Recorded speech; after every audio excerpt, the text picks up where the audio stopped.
उत्तराखंड सरकार यूसीसी लाने की तैयारी में है। यूसीसी को लेकर पूर्व सीएम हरीश रावत ने अपनी प्रतिक्रिया दी है। उन्होंने यूसीसी को लेकर क्या कुछ कहा, आइए आपको सुनवाते हैं।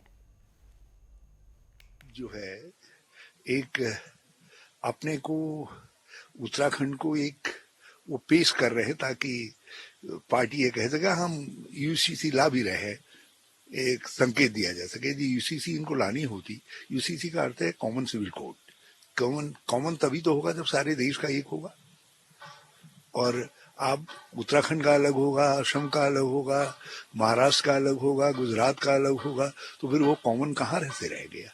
ये तो राज्य का, या तो आप कहिए कि हम राज्य का सिविल कोड ला रहे हैं।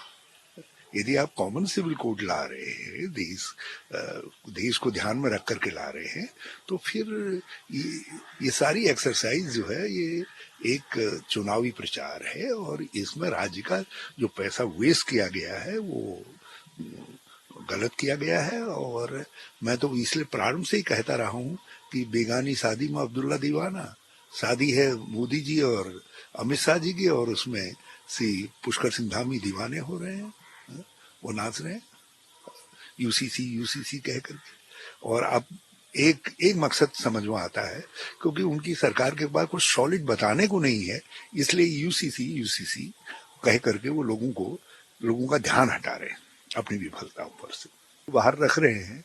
तो इसका अर्थ क्या है, फिर कॉमन सिविल कोड कहाँ से रह गया।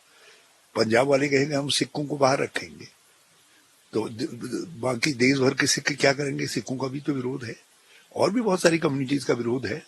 तो हर राज्य अपने हिसाब से यदि करने लग जाएगा तो फिर कॉमन सिविल कोड रह कहाँ से गया।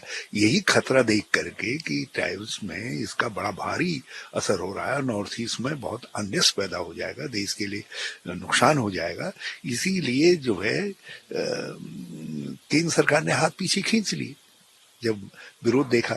तो उसमें धामी जी जो है को एक मोहरा बनाया जा रहा है, ये कहने के लिए कि तो उत्तराखंड में हम ले आए कहने के लिए। तो इसीलिए मैंने कहा कि it is exercise in futile.